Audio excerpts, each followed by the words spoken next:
तैयारी अच्छे ढंग से करते होंगे। तो आज हम लेकर आए हैं कुछ अलग टॉपिक जिसका नाम है सामाजिक विज्ञान।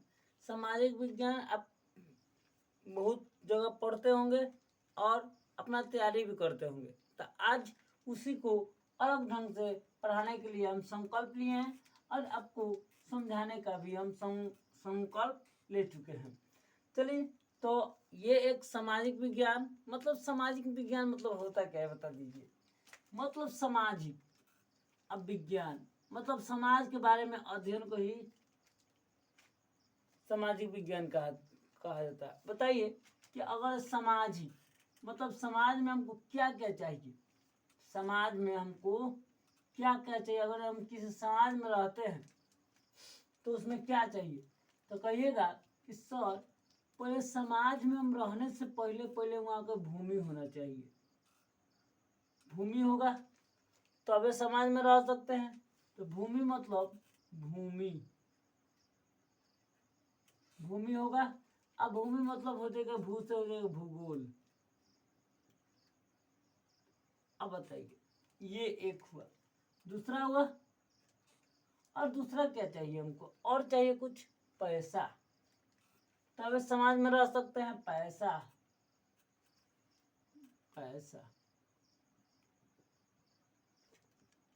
पैसा मतलब हो गया अर्थव्यवस्था।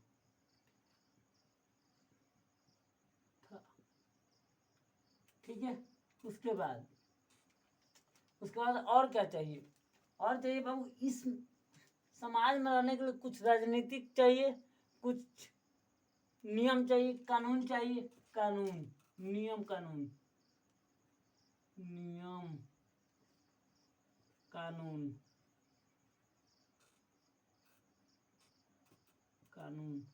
मतलब राजनीतिक।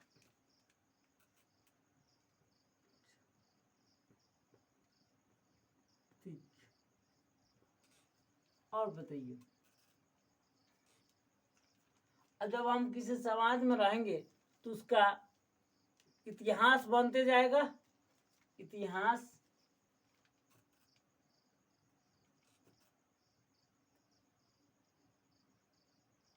बस समाज में रहने के लिए हमको यही 4 गो की आवश्यकता होती है। समाज में रहने के लिए यही 4 गो की आवश्यकता होती है। पहले भूमि चाहिए, उसके बाद पैसा चाहिए, उसके बाद कानून मतलब राजनीतिक चाहिए, कानून चाहिए, और उसके बाद उसका इतिहास बनते जाएगा। उसका क्या बनते जाएगा, वो इतिहास बनते जाएगा। तो बोला जाता है कि सामाजिक विज्ञान को कुल कितने भागों में बांटा गया, 4 भागों में बांटा गया। भूगोल, राजनीतिक, अर्थशास्त्र, अर्थव्यवस्था और इतिहास। भूगोल, राजनीतिक, अर्थव्यवस्था, भूगोल, अर्थव्यवस्था, राजनीतिक और इतिहास। यह आपको कुल 4 टॉपिक है, 4 बातें हैं, आपको जहनों और दिमाग में रख लेना है। अब यहीं पे बात कर लेंगे कि सबसे पहले भूगोल का खोज, भूगोल के बारे में किसने बताया था। तो इनके पिता के बारे में बता देते हैं। सबसे पहले इनके पिता क्या माना जाता है, भूगोल का पिता H.F. ट्राजर। भूगोल का पिता H.F. ट्राजर। उसके बाद अर्थशास्त्र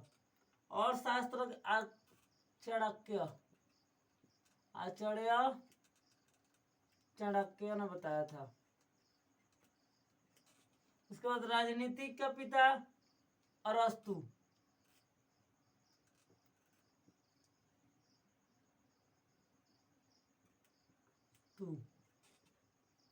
और इतिहास का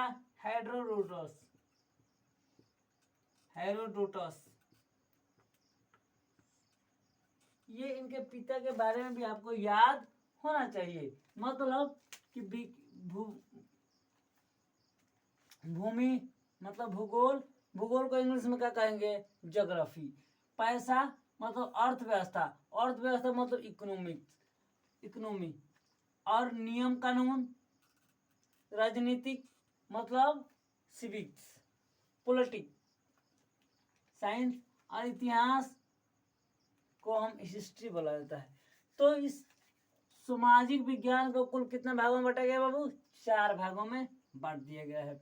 एक और भाग होता है आपदा प्रबंधन, उसको भी यहाँ पर साथ लेके चलेंगे, मतलब जैसे ही खत्म हो जाता है उसको हम साथ ले चलेंगे। तो यही आपका टॉपिक है, यही आपका सब कुछ है। तो इसमें से आज हम चालू कर देते हैं भूगोल। भूगोल भूगोल आपको चालू कर दिया जाता है।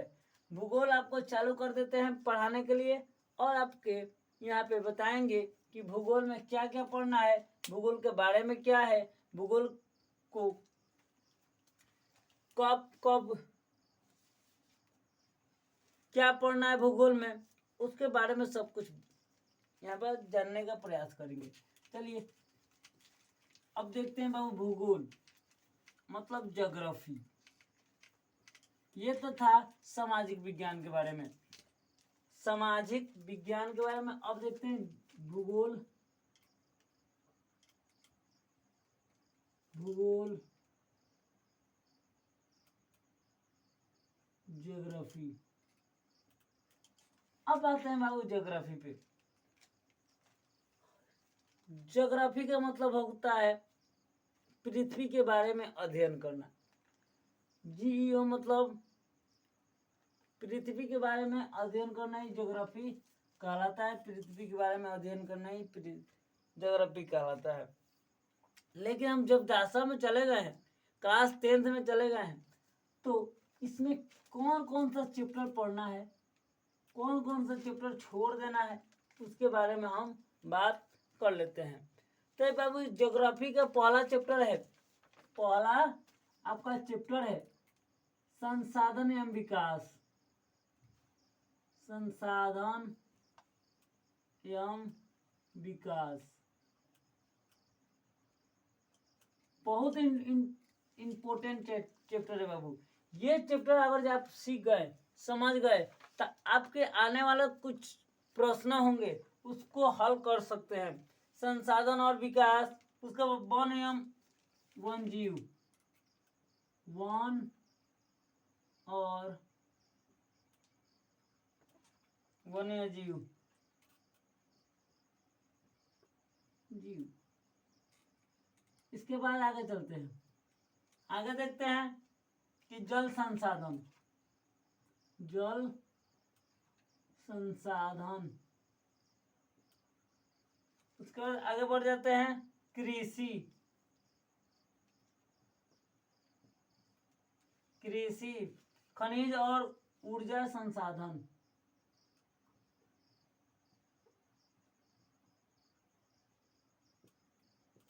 ऊर्जा संसाधन।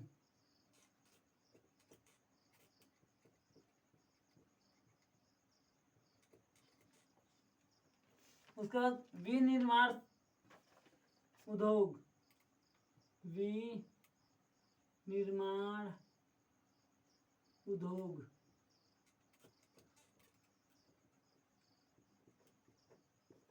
उसके बाद राष्ट्रीय अर्थव्यवस्था, राष्ट्रीय अर्थव्यवस्था बहुत उतने लिख देते हैं, चलता है।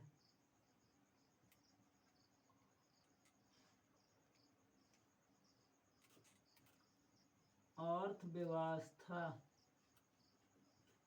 ये आपको जो 5 गो टॉपिक है, 6 गो टॉपिक है, इसी में आपको पढ़ना है। मतलब पढ़ना, पहले पढ़ना बाबू संसाधन एवं विकास। क्या हमारा संसाधन क्या है, उसको हम कैसे विकास कर सकते हैं, पहला। दूसरा का है बाबू वन और वन जीव, वन के बारे में पढ़ना है और उसके उसमें रहने वाले जीव के बारे में हमको पढ़ना है। तीसरा का है बाबू आपका जल संसाधन, जल कैसे संसाधन में प्रयोग किया है तो उसके बारे में। उसके बाद कृषि है, कृषि के बारे में देखेंगे, मतलब खेती के बारे में देखना है। उसके बाद खनिज और ऊर्जा संसाधन, खनिज मतलब आपको समझ में आ जाता है, लोहा, अयस्क, कोयला, पेट्रोलियम, ये सब खनिज होते हैं। विनिर्माण उद्योग, विनिर्माण क्या है बाबू? उद्योग मतलब कंपनी के बारे में। उसके बाद राष्ट्रीय अर्थव्यवस्था, राष्ट्रीय अर्थव्यवस्था मतलब भारत में इसका कैसे प्रभाव है, पैसा वैसा लेन देन करना, कैसे ये अपना अर्थव्यवस्था में क्या कर सकता है, क्या किया है, अपना अधिकार जमाया हुआ है, उसी के बारे में इसको यहाँ पर चर्चा करने वाले हैं।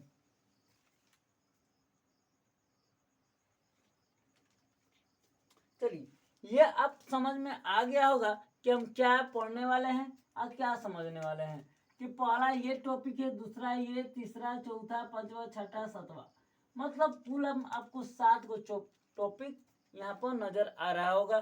तो सातों को सातों पढ़ना बहुत इंपॉर्टेंट है। सातों से क्वेश्चन आते हैं, सातों से बराबर क्वेश्चन आते हैं,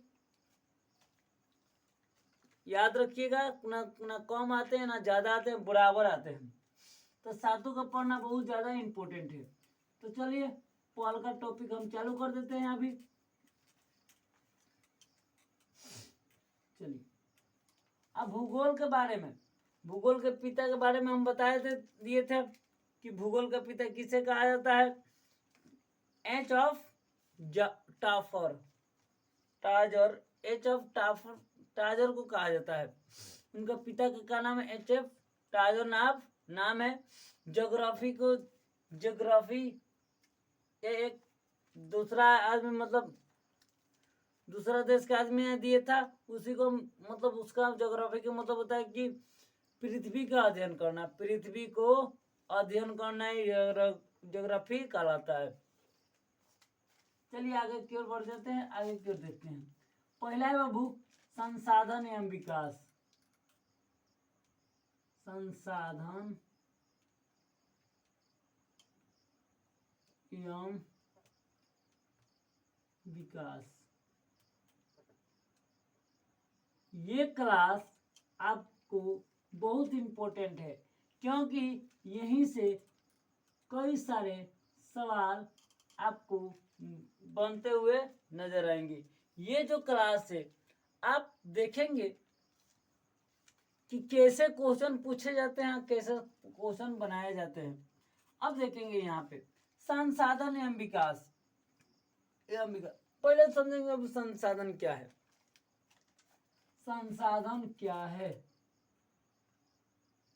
संसाधन, उसके बाद उसके बारे में समझेंगे। उसके बाद पहले समझ लेते हैं संसाधन। संसाधन क्या है बाबू, अब बताइए दीजिए। अगर जो आपको पता है कि संसाधन के बारे में, तो चर्चा कीजिए कि बाबू संसाधन है क्या। तो कहिएगा कि संसाधन वो प्रक्रिया है, संसाधन जिससे हम हमारा काम क्या हो जाता है, आसानी हो जाता है, जिससे हमारा काम आसानी हो जाता है। कहीं आने जाने के लिए संसाधन, जैसे गाड़ी के संसाधन, मान लीजिए हमको कहीं दूर सफर जाना है तो हमको गाड़ी चाहिए, तो वो एक क्या हो गया, जाने आने के संसाधन हो गए।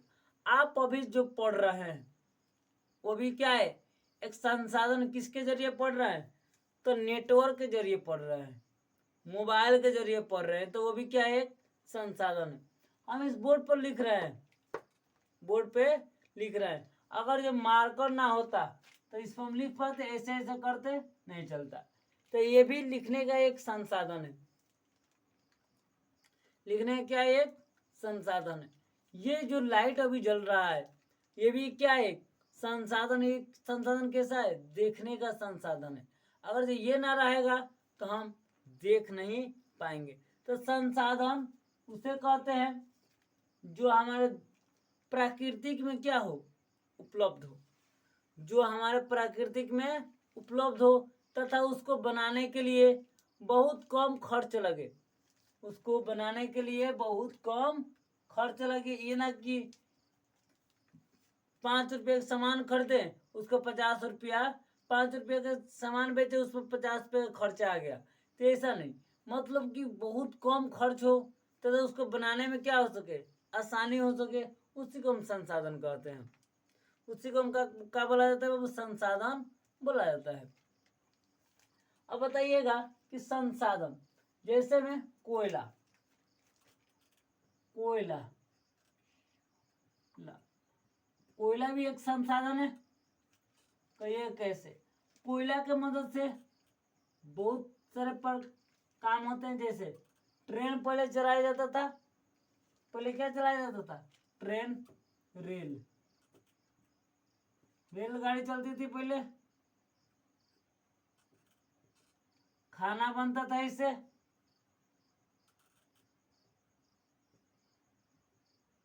खाना के लिए उपयोग किया जाता था, कंपनी में उपयोग किया जाता था, उद्योग।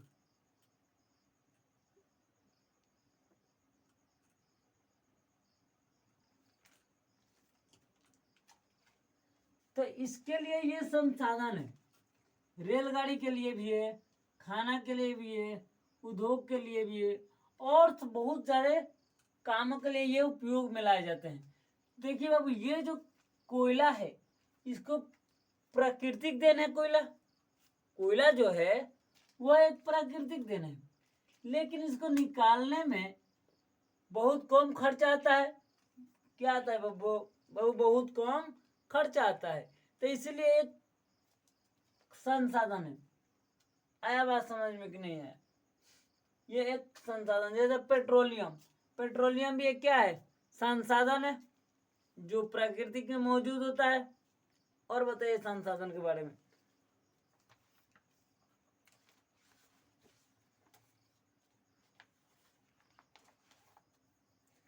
तो कहा जाए कि जितना हमारे पर्यावरण में मौजूद वस्तु होते हैं, जिसको बनाने के लिए, प्रयोग के लिए कम खर्चा उठाना पड़ता है, तो उसको हम संसाधन कहते हैं।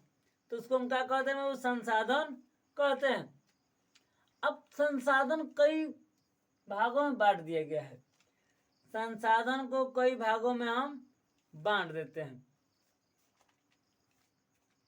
एक खाली इसके लिख देते हैं क्या? परिभाषा।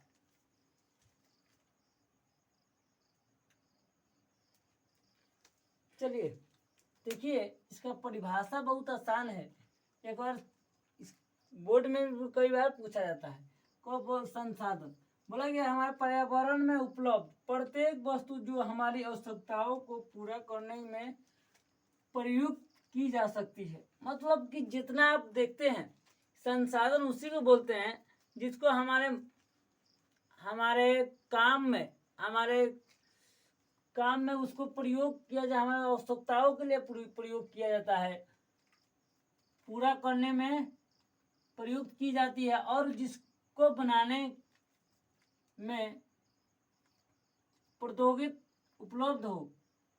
मतलब जिसको बनाने में जितना उसका सामान होता है, सब कुछ का है उपलब्ध हो, जो आर्थिक रूप से संभवतः हो, जो आर्थिक रूप से संभवतः हो तथा सांस्कृतिक रूप से मान्य हो तो उसे हम संसाधन कहते हैं। आर्थिक रूप से क्या है? संभव को मतलब पैसा कौड़ी में आप आसानी से बना सकते हैं, तथा सांस्कृतिक रूप से, संस्कारिक रूप से मान्य हो तो उसे हम संसाधन कहते हैं। अब बताइए संसाधन। अब वाहन भी एक क्या है? संसाधन है। वाहन, जैसे में बाबू वाहन, ठीक है। कपड़ा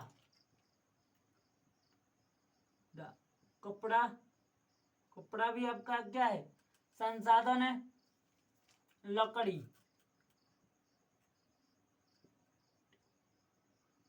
लकड़ी भी एक क्या है? संसाधन है। इत्यादि।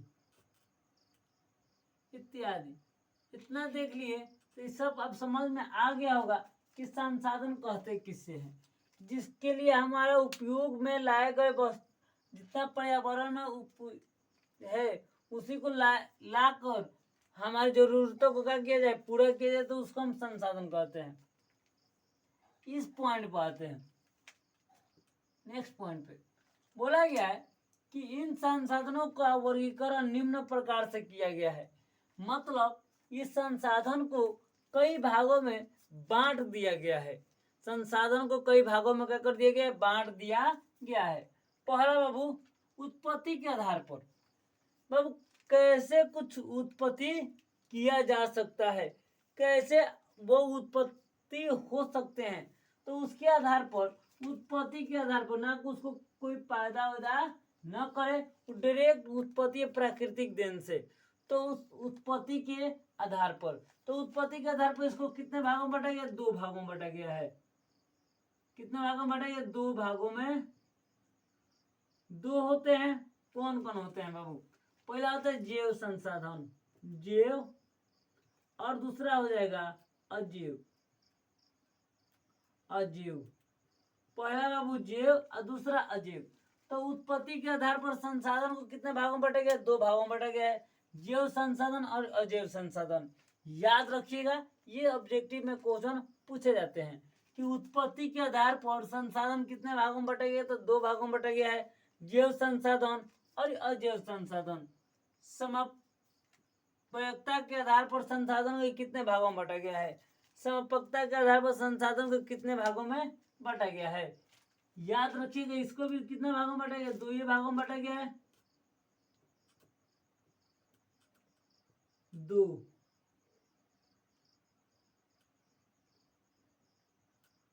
होगा।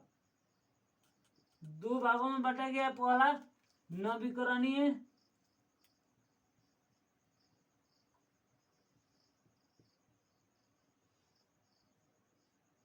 और दूसरा अनवीकरणीय।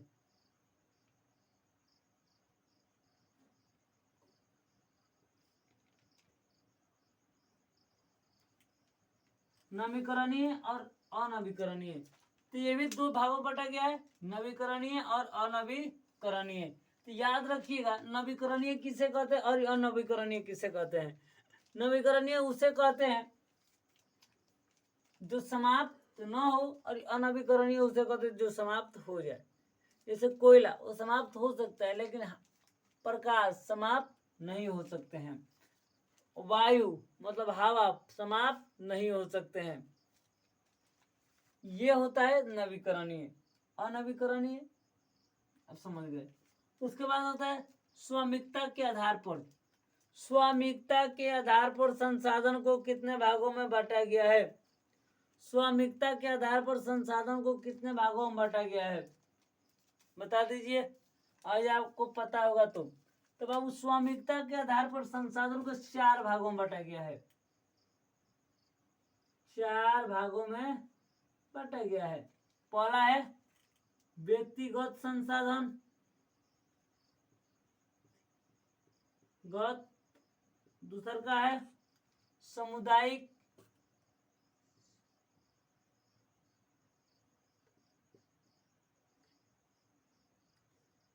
तीसरा का राष्ट्रीय,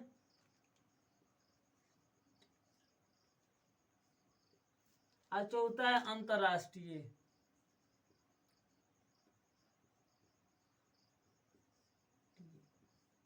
अंतरराष्ट्रीय। तो स्वामिकता के आधार पर संसाधनों को कितने भागों में बांटा गया? तो 4 भागों में बांटा गया है, व्यक्तिगत, सामुदायिक, राष्ट्रीय और अंतरराष्ट्रीय।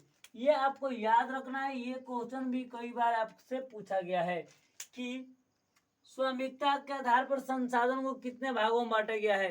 तो याद रखिएगा कि स्वामिकता के आधार पर संसाधन को 4 भागों में बांटा गया है, व्यक्तिगत, सामुदायिक, राष्ट्रीय और अंतरराष्ट्रीय। व्यक्तिगत, सामुदायिक, राष्ट्रीय और अंतरराष्ट्रीय। स्वामिकता के आधार पर संसाधन को 4 भागों में बांटा गया है, व्यक्तिगत, सामुदायिक, राष्ट्रीय और अंतरराष्ट्रीय। आते हैं उत्पत्ति के आधार पर संसाधन को कितने भागों में बांटा गया? 2, जैव संसाधन और अजैव संसाधन। और समापकता के आधार पर संसाधन को कितने भागों में बांटा गया? 2, नवीकरणीय और अनवीकरणीय। स्वामिकता के आधार पर संसाधन को कितने भागों में बांटा गया? 4, व्यक्तिगत संसाधन, सामुदायिक संसाधन, राष्ट्रीय संसाधन और अंतरराष्ट्रीय संसाधन। लेकिन एक और बचा है जो चौथा नंबर है, उसको भी हम देख लेते हैं। विकास के स्तर पर संसाधन को कितने भागों में बांटा गया है? विकास के स्तर पर संसाधन को कितने भागों में बांटा गया है? तो बाबू विकास के स्तर पर संसाधन को भी 4 भागों में बांटा गया है। 4 भागों में बांटा गया है। याद रखिएगा बाबू, पहला है संभावी विकसित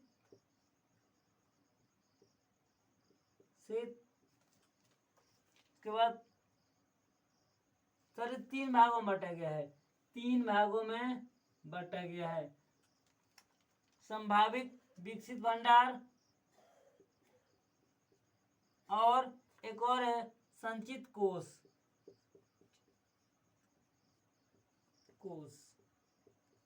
संचित कोष। तो याद रखिएगा तीन चार पॉइंट है, चारों को याद रखिएगा। पहला है उत्पत्ति के आधार पर इसको 2 भागों में बांटा गया है, जैव संसाधन अजैव संसाधन। समापकता के आधार पर इसको 2 भागों में बांटा गया, नवीकरणीय और अनवीकरणीय संसाधन।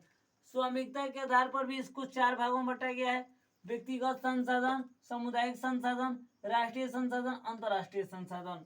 और विकास के स्तर पर के संसाधन कितने भागों में बांटे गए? 3 भागों में।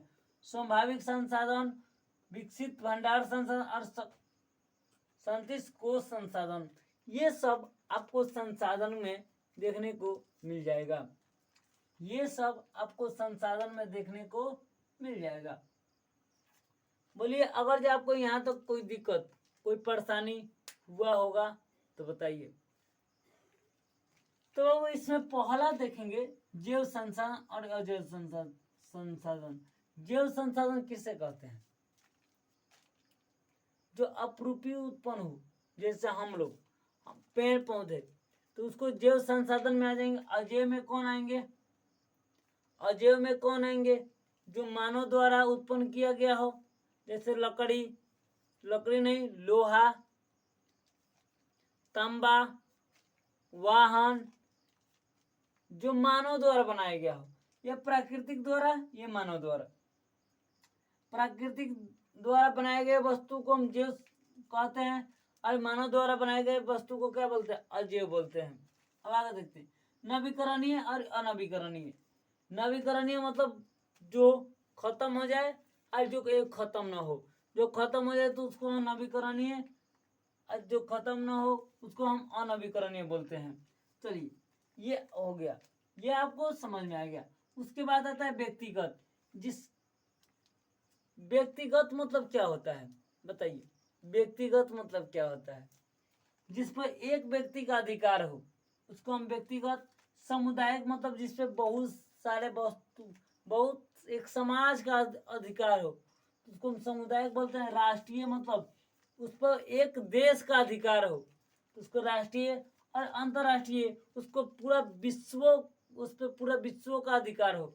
जैसे आपके खेत, जो आपके खेत होंगे उस पर क्या होंगे? एक आदमी का अधिकार होगा कि बहुत सारे आदमी का अधिकार होगा? पूरा पंचायत भर का अधिकार होगा? नहीं, उस पर एक आदमी का अधिकार होगा। आपकी बीवी को आदमी का अधिकार होगा, उस पर एक आदमी का अधिकार होगा, उस पर पूरा समाज का अधिकार नहीं हो सकता है। और आपकी घर, उस पर को आदमी का अधिकार होगा? एक आदमी का अधिकार होगा। और आ जाते हैं आपकी दुकान, उस पर को आदमी का अधिकार होगा? एक आदमी का अधिकार होगा। आपकी पैसा, उस पर आप ही का अधिकार होगा, कोई दूसरा आदमी का अधिकार नहीं होगा। सामुदायिक में आ जाते हैं, जैसे मंदिर एक आदमी का नहीं होता, वहां पर जितना समाज पर रहते हैं उतना आदमी का वो हो जाता है। मस्जिद पूरा समाज के लोगों के लिए। रोड किसी एक का नहीं होता है, पूरा समाज के लिए होता है। स्कूल, सरकारी स्कूल पूरा समाज के लिए होता है। तो ये इसको बोलते हैं हम क्या बोलते हैं? सामुदायिक संसाधन। उसके बाद आ जाता है राष्ट्रीय संसाधन। राष्ट्रीय संसाधन जैसे में भारत में जितना भूमि है सब अंतर्राष्ट्रीय है, मतलब राष्ट्रीय संसाधन है। भारत में जो भी मिलेगा जैसे पेट्रोलियम, तो उस पर भारत का अधिकार होगा, आपका अधिकार नहीं होगा। तो वह किस में आ जाएगा? अंतरराष्ट्रीय में आ जाएगा। अंतरराष्ट्रीय में आ जाएगा बाबू सूर्य का प्रकाश, जल, वायु, वो सब अंतरराष्ट्रीय है, आप उनको रोक नहीं सकते हैं। तो यह आपका हो गया क्या? 4 को हो गया समीक्षी संसाधन मतलब जो रखा जा सके, विकसित भंडार जिसको रखने में हमारा भंडार क्या हो, विकसित हो, और उसको संचित कोष उसको बचाया जा सकता है, बचाया जाए तो उसको हम संचित संसाधन कहते हैं। तो आपको ये कैसा लगा, आपको अच्छा लगा, पढ़ने में मजा आया? चलिए इसी मजा के साथ और देखते हैं। तो उत्पत्ति के आधार पर संसाधन को दो भागों में बांटा गया है, जैव संसाधन, अजैव संसाधन।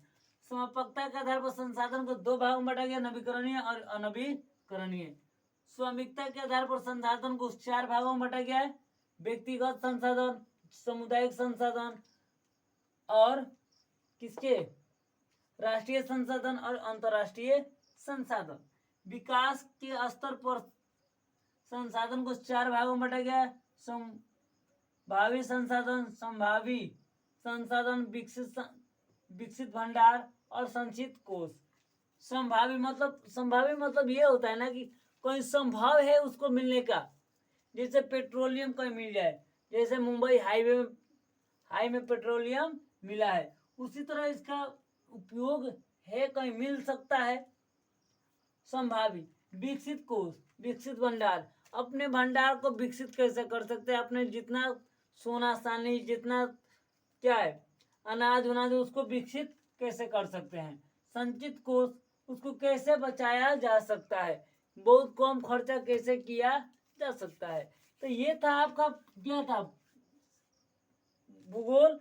इसको कल और कंटिन्यू करेंगे। तो ये भूगोल था, साइंस चलिए रहा है, मैथ चलिए रहा है, तो तीनों के तीनों विषय आपको धक्का-धक चल रहा है। अपना तैयारी भी